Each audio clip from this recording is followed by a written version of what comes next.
Bonsoir et heureuse de vous retrouver pour un nouveau numéro de Sport 10 qui fait donc, on va donc parler de l'actualité sportive entre guillemets, et ce soir nous ferons un point avec le nouveau président de la Ligue de judo, Monsieur Fred Nomed. Bonsoir. Bonsoir. Nous parlerons également de handball avec Monsieur Jacota Joël, bonsoir, qui est vice-président à la Ligue de handball. Bonsoir. Et également avec Monsieur Pierre Nomed, qui est secrétaire général adjoint également à la Ligue de handball. Bonsoir. Oui, Pierre-Alphonse, Monsieur Nomed est juste en face de moi. Ah oui, pardon, Pierre-Alphonse, il n'y a pardon. aucun problème. Bonsoir, bonsoir. Je m'excuse. Donc voilà, et on commence bien sûr, si vous avez écouté juste avant le début de l'émission, l'intervention du Premier ministre, il parlait donc de la Guadeloupe bien sûr qui était placée sur surveillance car nous sommes toujours en zone rouge, et donc le préfet a fait des annonces en fin de journée, et donc concernant le sport, fermeture donc dès dimanche au public des gymnases, des stades, des hippodromes et bien sûr des différents lieux de pratique, mais en tout cas l'activité en tout cas physique peut se poursuivre, mais en tout cas avec des conditions très très restrictives, et donc on pourra largement en débattre avec nos invités de ce soir qui feront le point sur leurs disciplines respectives. On commence avec bien sûr le week-end football, troisième tour de la Coupe de France qui a commencé dès ce mercredi avec la victoire donc de la Jeunesse Évolution face à la Red Star 1-0, et ce troisième tour de Coupe de France se poursuit ce soir avec deux poules, bien sûr une poule A et une poule B. En poule A, il y a deux rencontres ce soir à 20h. Le Phare sera opposé à la Juvenis au Moule et la JSA sera opposée à la Solidarité Scolaire aux Abîmes. Trois rencontres le samedi 12. Il y aura à 15h30 l'ASC Madiana qui sera opposé à l'USCB à Saint-François. 20h, le CSM qui sera opposé au CSB. La rencontre se jouera au Moule. Et l'UNAR sera opposé à la GSVH. Cette rencontre sera aux Abîmes. Et pour finir, donc, deux rencontres le dimanche. À 15h, l'Amicale sera opposé à la Juventus à Capesterre de Marie-Galante. Et 15h30, le Mondial Club sera opposé à l'Étoile. Et cette fois, la rencontre sera à Petit-Bourg. Dans la poule B, ce soir, une seule rencontre. Le Sporting Club sera opposé au Dynamo. La rencontre se joue à Bémao. Samedi 12, 5 rencontres au programme. 15h30, l'OL Saint-Claudien sera opposé à l'USR. Le match a lieu à Gourbert. Le Racing Club sera opposé au Cygne Noir, cette fois à Vieux Habitants. L'Arsenal Club sera opposé au Stade Lamantinois à Petit-Bourg. Toujours samedi, à 20h, l'USBM sera opposé à l'AS Gosier à Bémao. Et le CSC sera opposé à la Gauloise à Capesterre-Belle-Eau. Dernière rencontre pour clôturer ce troisième tour de Coupe de France. Ce sera le dimanche 13 septembre à 15h30. Et ce sera l'AS Moule qui sera opposé à la CAM. Et le match va donc se dérouler au Moule. Et le Sirocco sera opposé à la Frégate. Et la rencontre sera aux Abîmes. Donc information importante. Si vous voulez suivre ces rencontres, vous avez encore ce soir et demain pour y aller. Dimanche, les rencontres auront lieu à huis clos. Et si vous y allez, n'oubliez pas votre masque car nous sommes vraiment dans une situation critique, vous l'avez bien compris. Et bien sûr, il est important de pouvoir se protéger. Voilà, on va se retourner vers nos invités de ce soir. On va commencer par Monsieur Nomed. Donc justement, on fait le point sur la situation avec la Ligue de judo. Donc vous arrivez dans une situation un peu complexe puisqu'on est en mode Covid. Donc justement, est-ce que vous pouvez nous dresser un peu un premier bilan depuis le confinement et jusqu'à aujourd'hui ? Alors, c'est vrai que pour la Ligue de judo, on a un protocole national qui a déjà été mis en place et en fait qu'on suit, mais en fait avec surtout dans les différents clubs, on suit aussi l'actualité locale, qui fait qu'on travaille avec notamment tous les communiqués du préfet pour savoir exactement comment les judokas peuvent pratiquer sur les tatamis, mais surtout en faisant attention, il y a un protocole de gestes barrières qui est déjà défini. En fonction du niveau d'alerte, on a vu que le national nous avait donné des préconisations, mais aujourd'hui, la Ligue de judo, je dirais, est très au fait des choses, puisque depuis quelque temps, nous recevons les instructions, mais avec ce qu'on fait en local, on fait très attention à la santé de nos sportifs. Je suis arrivé depuis samedi en tant que président, mais l'équipe précédente avait déjà pris les dispositions nécessaires pour protéger l'ensemble des sportifs, quelle que soit la tranche d'âge, même si dans certains cas on dit que c'est un sport de contact, oui, mais avant tout la santé de nos sportifs est la chose première. Est-ce qu'il y a déjà eu une reprise d'activité au niveau du judo? Alors certains clubs ont déjà repris, mais avec un protocole relativement strict qui nous a été édité. Donc, par exemple, lorsque des jeunes arrivent dans une salle, automatiquement, on doit noter tous les noms des présents. Les personnes qui ne pratiquent pas le sport se retrouvent à l'extérieur. Ils doivent se nettoyer déjà les mains avec le gel, les pieds aussi. Les tapis, normalement, doivent être nettoyés entre chaque cours. Donc, il y a tout un protocole sanitaire qui est mis en place que chaque club doit observer. Puisqu'il faut savoir qu'aujourd'hui, la Ligue de judo est une association loi 1901 et chaque club, en fait, est tenu, je dirais, de prendre les prérogatives pour ne pas avoir de surprise. Parce que lorsque vous avez un cas dans un club, c'est quasiment le club qui ferme. Donc, par rapport à ça, je fais confiance à la vigilance de chacun pour appliquer le protocole. Juste à côté, Monsieur Jacota, pareil, le hand, bien sûr, a ses activités tout comme tout un chacun. Donc aujourd'hui, on est donc au mois de septembre. Est-ce que vous pouvez nous faire un petit point sur ce qui s'est passé dans le monde du hand depuis mars jusqu'à aujourd'hui? Alors, bonsoir. Depuis mars 2020, tout est arrêté.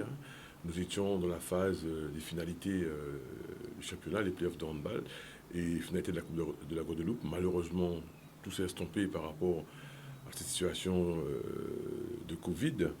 Et au jour d'aujourd'hui, la majeure partie des clubs ont déjà repris leurs entraînements. La compétition est prévue normalement pour la mi-octobre. Donc on a un peu le temps de voir venir les choses. Donc je pense qu'au niveau des clubs aussi, parce qu'on a reçu un fascicule fédéral de septembre 2020, nous donnons toutes les précautions à prendre et surtout les précautions médicales, parce qu'en Guadeloupe, on a un pôle handball et avec quand même pas mal de gamins, ils sont 63. Donc c'est pas facile, mais je pense que la Ligue qui termine sa mandature d'ici la fin du mois de septembre, parce qu'elle sera élective à partir du 3 octobre. Donc, je pense qu'on a tout mis en place pour qu'il n'y ait pas de soucis majeurs au niveau des clubs et surtout au niveau de la Ligue.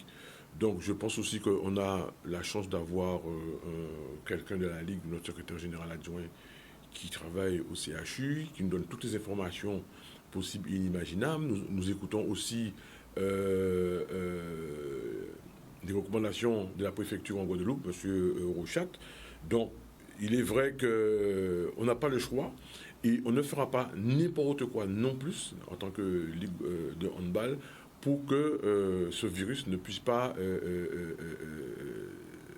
arriver au niveau d'un club. Mais bon, comme je dis, c'est le sport, on a de la chance de faire à l'intérieur comme à l'extérieur. Donc maintenant, c'est à nous de savoir ce qu'on doit faire véritablement et lors de la passation, donner aussi la même gouvernance qu'on a eue à la nouvelle équipe. Donc cela sous-entend, M. Jacota, que vous ne souhaitez pas vous représenter ou vous vous considérez comme membre de la nouvelle équipe ou... Non, mais j'ai pas... non, j'ai pas dit ça. Bon, il est vrai que je me représente à la nouvelle mandature, à la nouvelle Olympiade de la Ligue, oui, mais il y a quand même 2 listes, donc c'est le choix des présidents de club qui fera que si je reste ou pas. Bon, de toutes les façons, si je reste, je serai quand même celui qui va mener à bien avec la nouvelle mandature, pour que le handball soit toujours bien représenté, surtout dans cette période difficile. Et je dirais que moi-même, je me pose des questions, mais bon, c'est un sport qui est bien ancré chez nous et j'espère qu'avec la nouvelle mandature, la nouvelle équipe, on ira au-delà de ça. Monsieur Pierre-Alphonse, je me tourne vers vous cette fois. Donc, justement, Monsieur Jakota disait que vous travaillez donc au CHU, donc vous êtes au cœur vraiment de la situation de l'évolution du Covid en Guadeloupe. Donc, justement, vous avez cette possibilité de pouvoir évaluer. C'est vrai qu'on entend beaucoup de choses, beaucoup de questions. Et donc là, le préfet s'est exprimé sur, on va dire, ce huis clos obligatoire un peu pour les compétitions. Donc déjà, à la Ligue, est-ce que donc, vous, tout comme peut-être d'autres ligues, vous avez des dispositions particulières, puisque vous aussi, on n'en a pas parlé, mais vous êtes référent Covid. Donc du coup, en quoi ça consiste et quelle est donc du coup votre mission à ce niveau-là? Donc en fait, depuis le début de l'épidémie, donc la Fédération française de handball a mis en place des référents, ce qu'on appelle des référents Covid sur chaque territoire. Donc le rôle de ces référents, c'est de mettre en place avec les clubs l'ensemble des moyens pour protéger l'activité. Donc le but, c'est surtout de faire remonter aussi les informations au niveau de la fédération pour savoir quel est l'état sanitaire des territoires dans lesquels nous sommes. Donc aujourd'hui, il y a eu deux fascicules qui sont sortis de la part de la fédération. Il y en a le dernier en date et pour le mois de septembre, donc qui rappelle un certain nombre de principes. Donc nous sommes tous sous la coupe du décret du 13 août 2020 qui conditionne les reprises de toutes les activités physiques collectives ou individuelles. Donc la Fédé met en place un fascicule et ce fascicule demande deux choses. La première chose, c'est la nomination d'un référent sanitaire dans chaque club et que dans chaque organisation, il faut qu'il y ait un protocole sanitaire qui soit mis en place.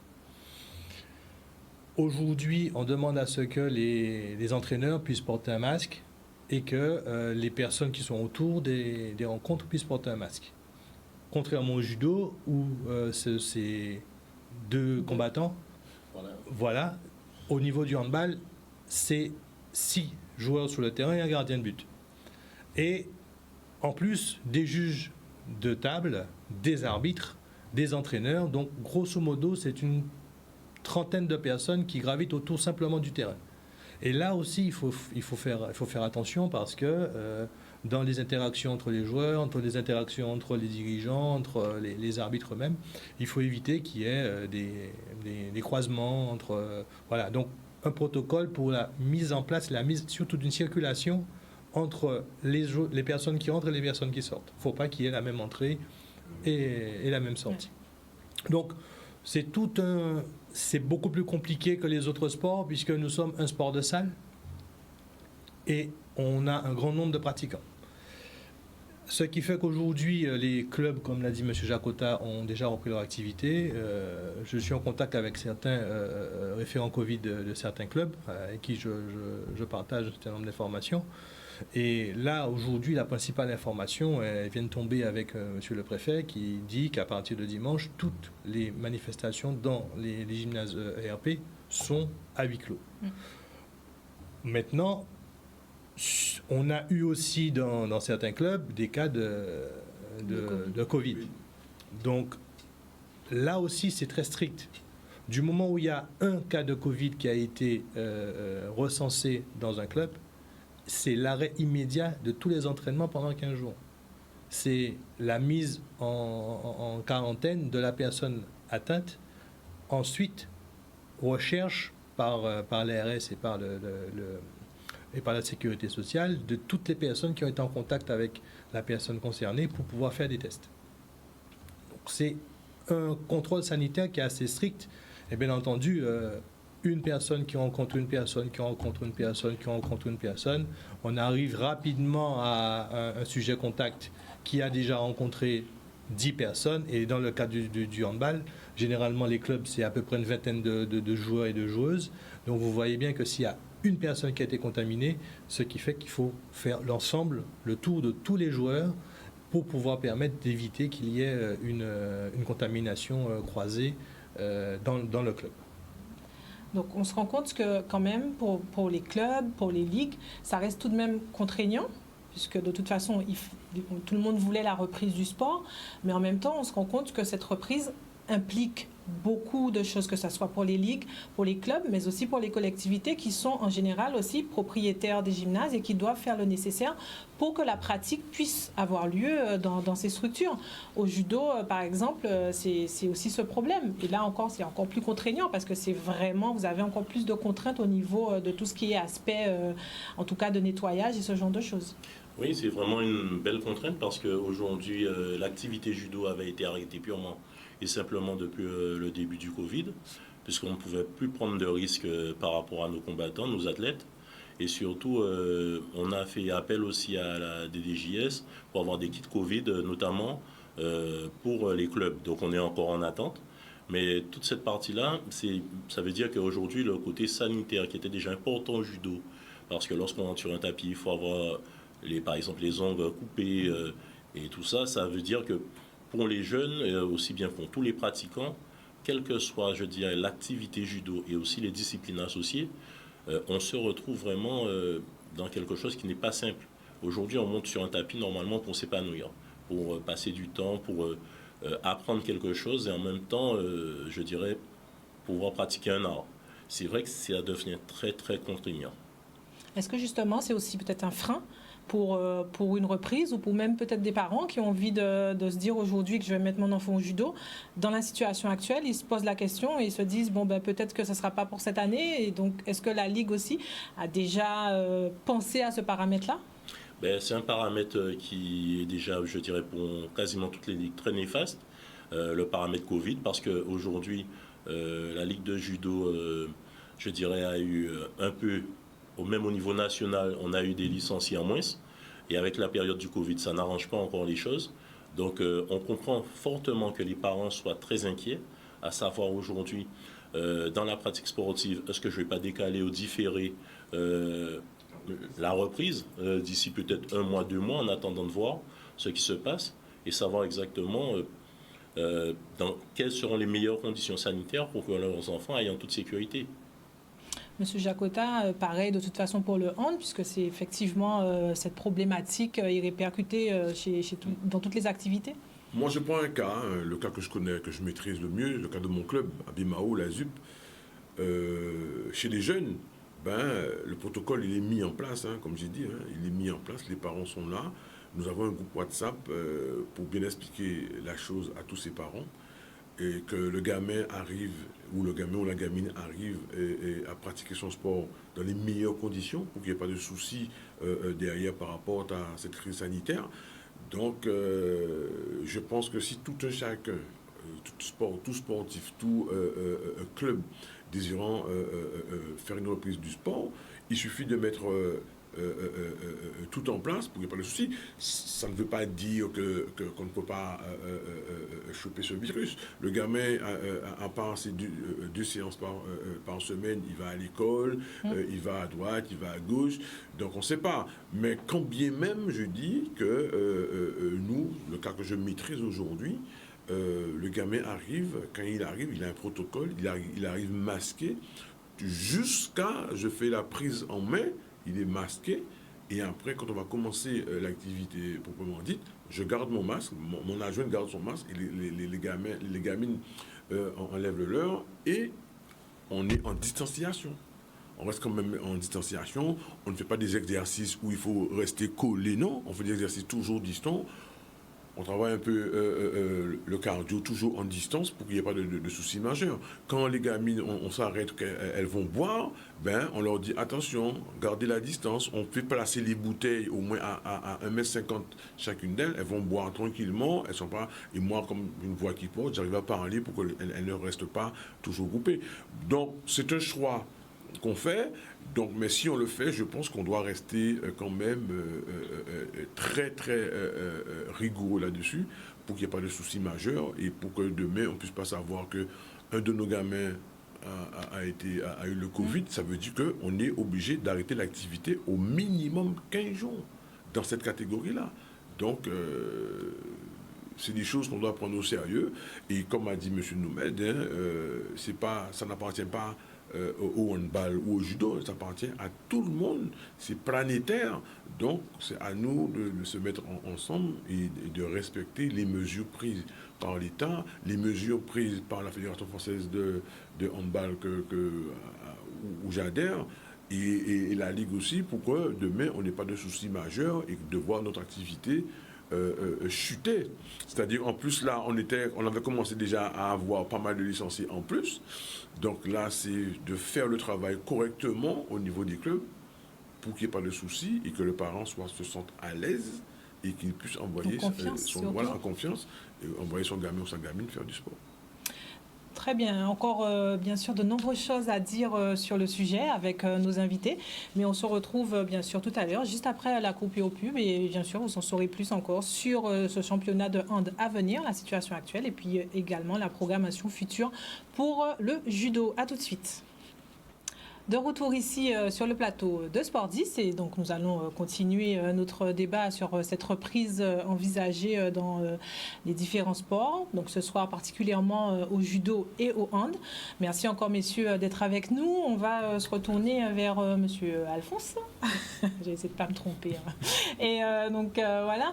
Donc justement, est-ce que par exemple au niveau des clubs, il y a un accompagnement spécifique au-delà du référent Covid. On sait que parfois c'est compliqué aussi pour les clubs de pouvoir disposer de moyens, que ce soit.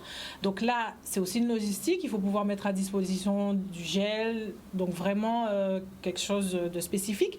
Est-ce qu'il y a un accompagnement aussi qui est prévu pour faire en sorte que tous les clubs soient au même niveau de traitement?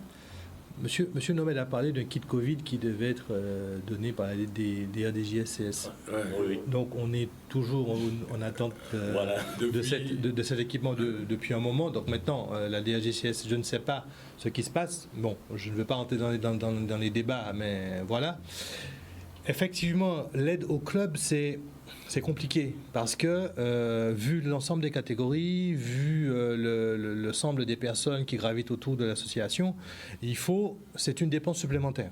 Donc la Ligue elle-même n'a pas les moyens de pouvoir aider un club en lui offrant des masques, en lui offrant de la solution hydroalcoolique, puisque c'est déjà des budgets qui sont pas alloués.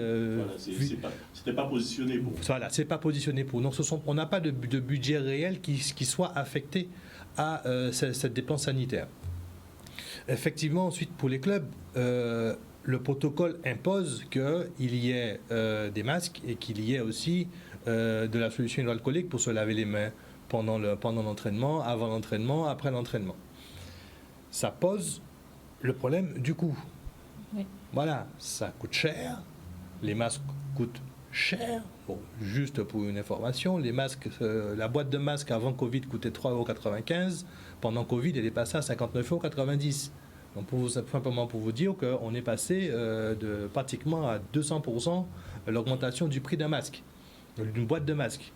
Ça, et aujourd'hui, les prix commencent à descendre, mais ça fait toujours un coût. Ça reste quand même un coût pour les clubs. Est-ce que les clubs ont les moyens? Je n'en suis pas sûr.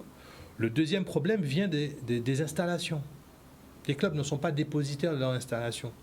Et les installations sont réparties de manière à ce que le handball, c'est à 18h, 19h30. 19h30, 20h, ce sera 20h30 ou 21h, ce sera le basket. Et peut-être à 21h30, 22h, ce sera le futsal. Donc, on a plusieurs activités de salle qui commencent à reprendre des entraînements. Et ça demande en fait qu'il y ait chaque fois qu'il doit y avoir normalement un nettoyage des vestiaires, des sanitaires, de tout ce qui a été touché en fait par les autres activités. Donc ça demande aussi aux municipalités, aux collectivités, d'avoir un coût nettoyage sanitaire qui est aussi important. C'est la problématique qu'on rencontre aujourd'hui. Je ne peux pas dire que ça va s'arranger dans la mesure où la situation sanitaire en Guadeloupe aujourd'hui nous fait voir qu'on a une recrudescence de cas. Parce qu'on teste aussi énormément. Donc, plus on va tester, plus on va découvrir des cas. Mais l'activité collective, comme on disait tout à l'heure en intermède, l'activité collective avec le handball, le basketball, le volley, voire le judo ou encore le rugby, qui sont des sports où les sportifs sont dans une dualité et qui sont dans un contact physique. Il suffit simplement que, avec mes mains, je vais toucher le visage.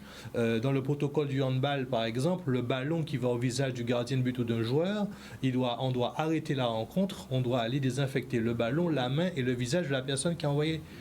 Donc vous voyez comment c'est très compliqué. Initialement, il était interdit d'ouvrir les douches, les vestiaires pour les sportifs. Mais maintenant, c'est autorisé. Mais il faut systématiquement qu'après avoir fait la douche, il faut désinfecter pour que l'équipe ou la personne suivante ou l'activité suivante puisse prendre possession du gymnase. Mais qui va faire cette désinfection après la douche?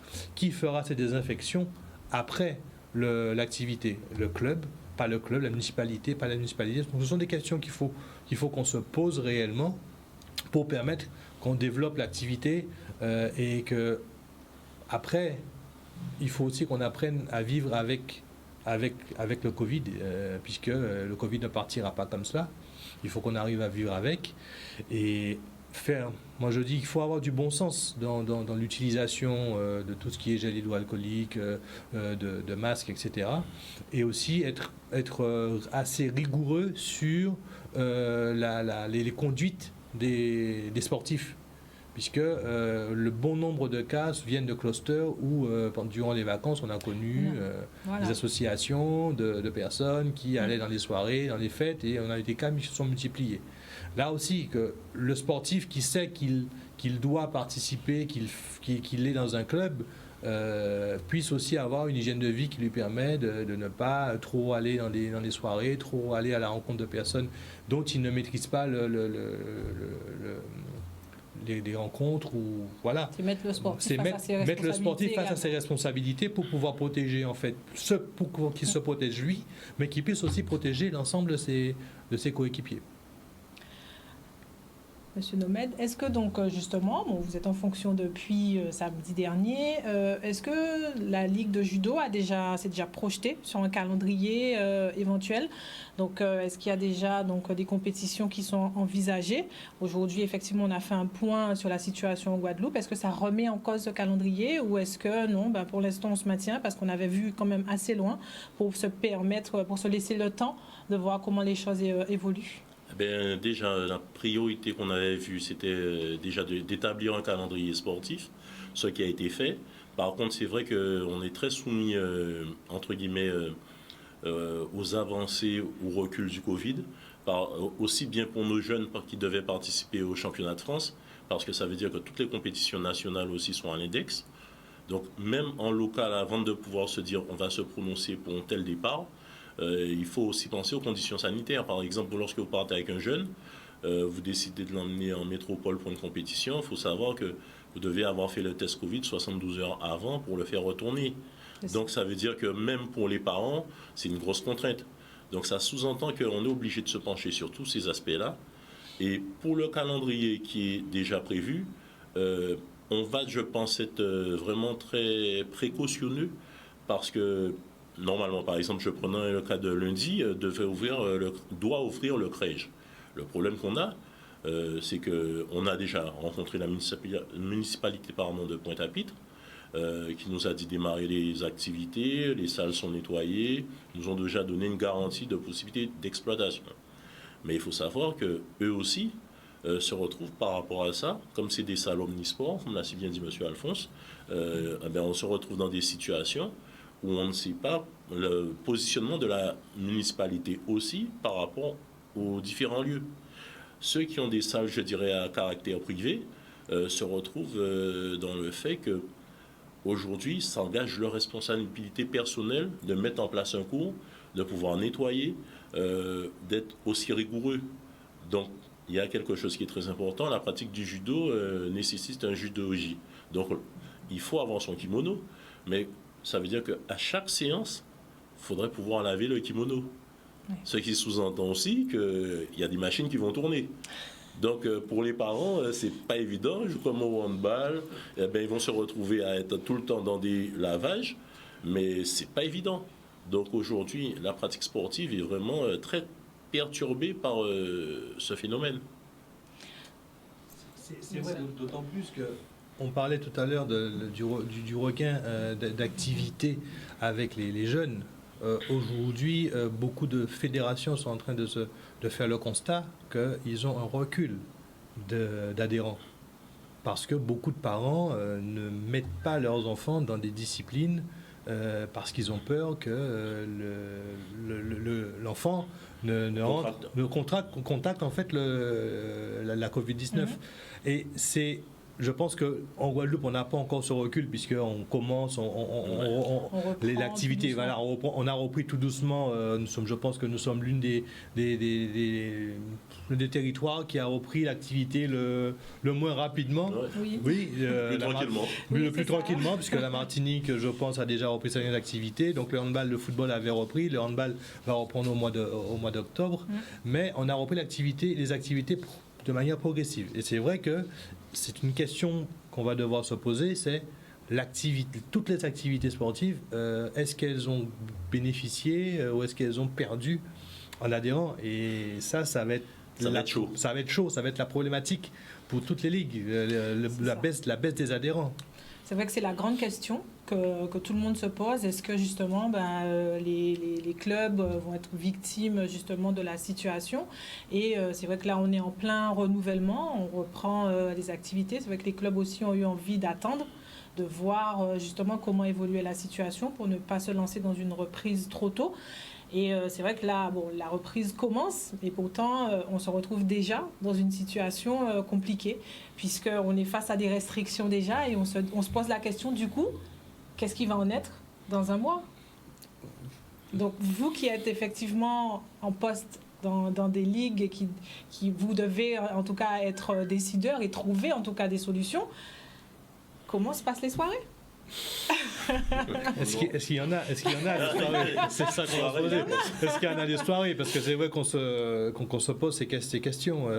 On cogite énormément. Comment on va faire? Qu'est-ce qu'on va mettre en place? Tous les protocoles qui ont été mis en place par la fédération de handball, les guides de reprise, on en est au 3e guide.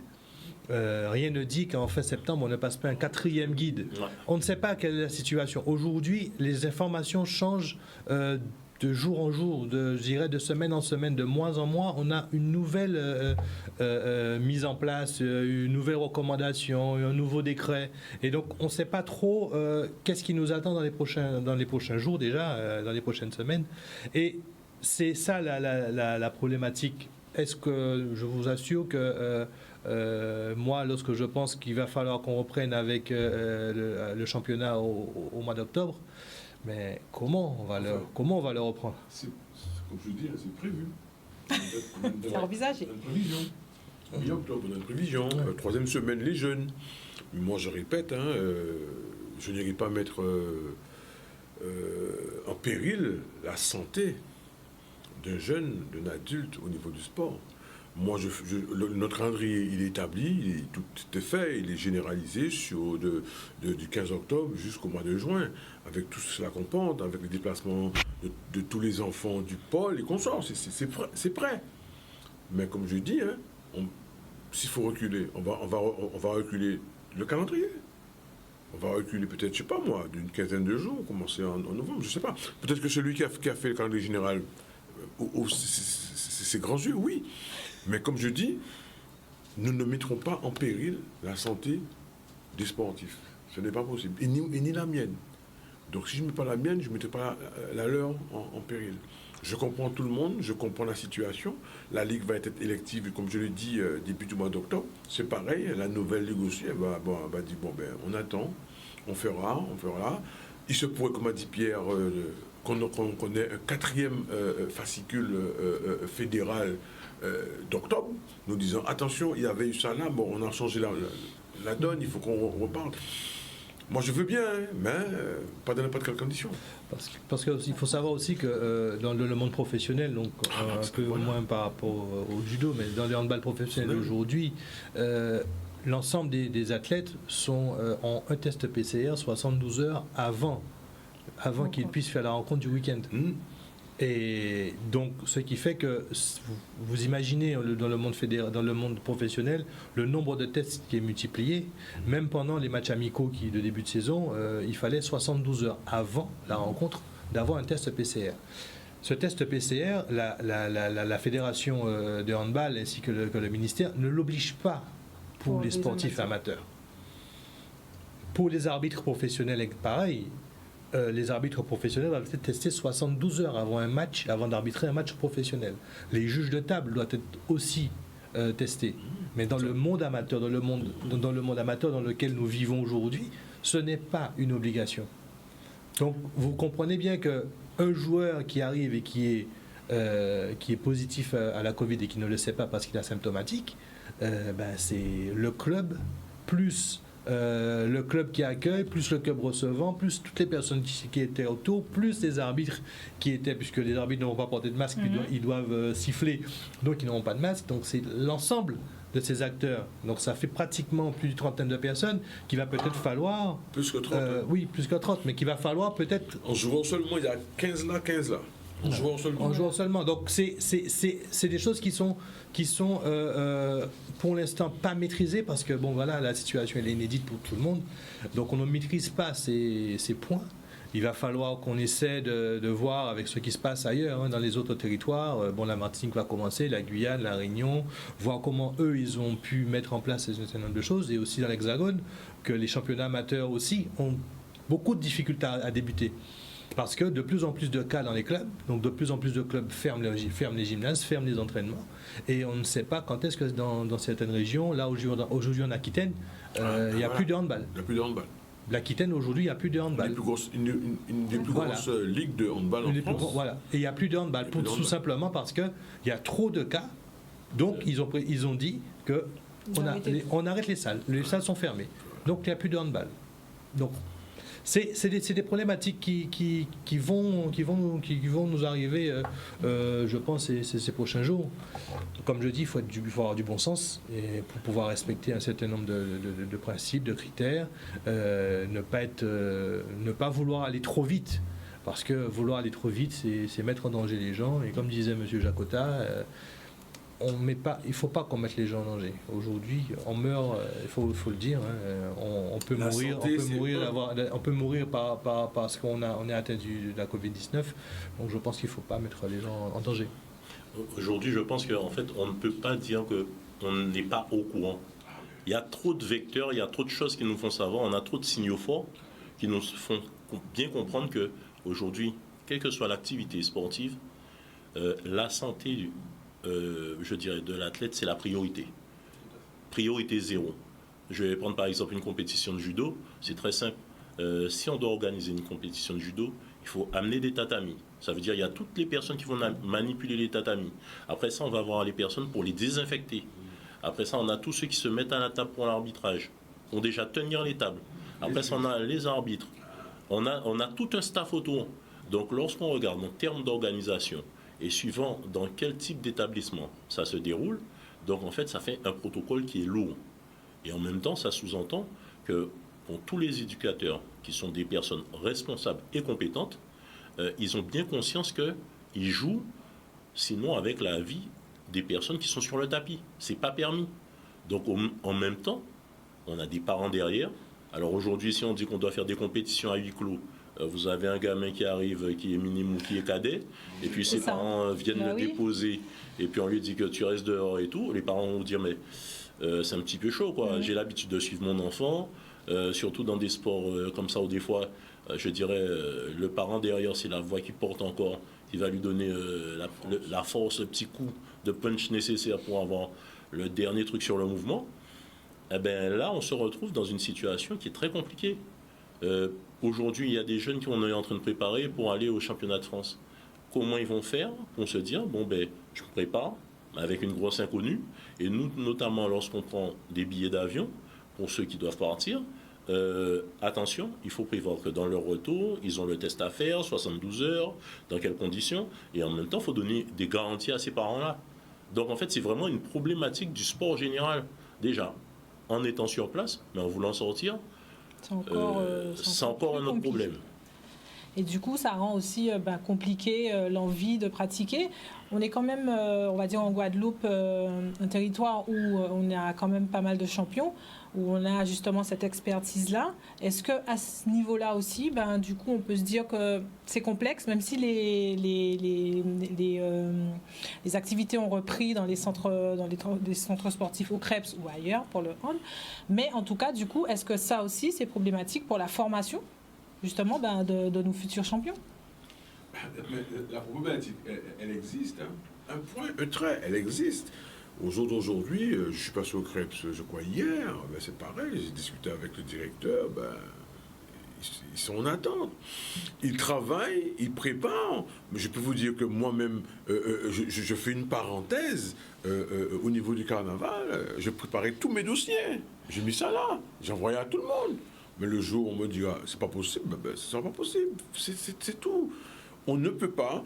Moi, j'ai entendu des gens faire des commentaires en Guadeloupe que ouais, on ne peut pas rester sans tourisme, on ne peut pas rester sans ci. Je suis d'accord. Mais si on n'est pas en santé, on va faire quoi avec les touristes?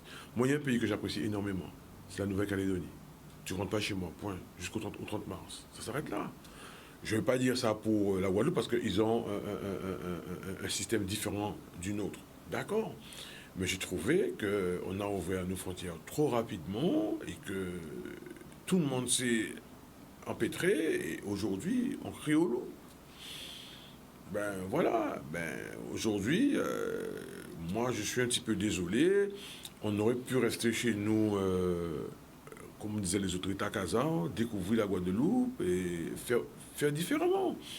Non, il y a des gens qui étaient pressés de partir en métropole, pressés de revenir en Guadeloupe, non.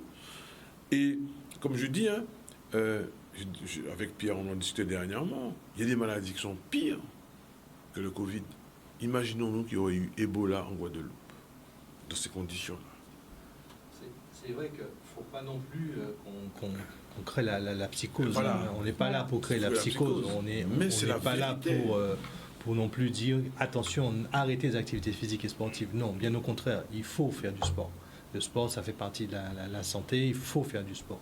Mais il faut faire du sport en mettant en place un certain nombre d'éléments pour pouvoir protéger l'ensemble des acteurs.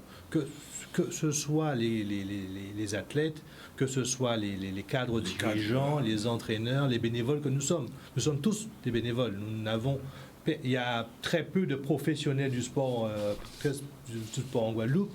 Donc, il faut qu'on arrive à maintenir cette activité physique sportive, coûte que coûte, peut-être pas, mais il faut qu'on la maintienne.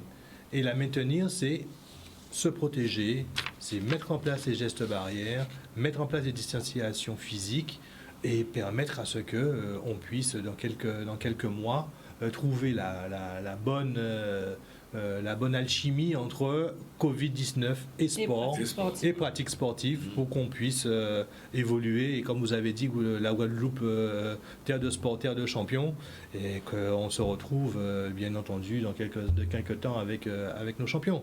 Sachant que, comme le judo et le handball, on a aussi une section, on a des pôles d'activité, donc des pôles d'accession et des pôles espoir et excellence, où on a des jeunes athlètes qui sont promis un très bel avenir et qui doivent aussi participer à des compétitions dans l'Hexagone d'ici le début de l'année 2021. Ah oui. Mais il faut les préparer, il faut les mettre en condition avec un schéma médical qui est très strict, qui est demandé par la fédération. Et maintenant, voilà, on n'a pas arrêté, on n'a pas interdit, mais il faut qu'aujourd'hui, on arrive à trouver cette alchimie entre Covid et pratiques sportives. Merci en tout cas, messieurs. Je pense qu'on a fait un peu le tour. En tout cas, on se donnera, j'espère, rendez-vous très bientôt pour une reprise, espérant pouvoir parler vraiment de championnat concret sur le terrain.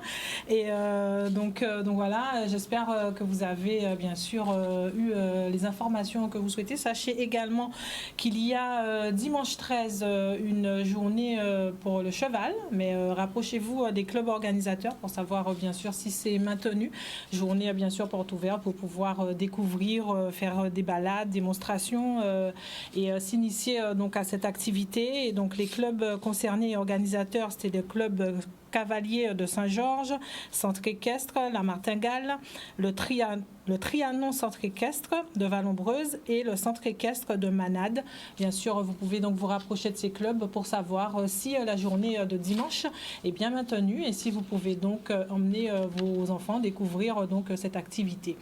Sachez également qu'il y a donc un trail qui sera organisé le dimanche 20 et que vous pouvez également bien sûr vous inscrire sur Sport Timing si vous souhaitez bien sûr prendre part à ce premier raid.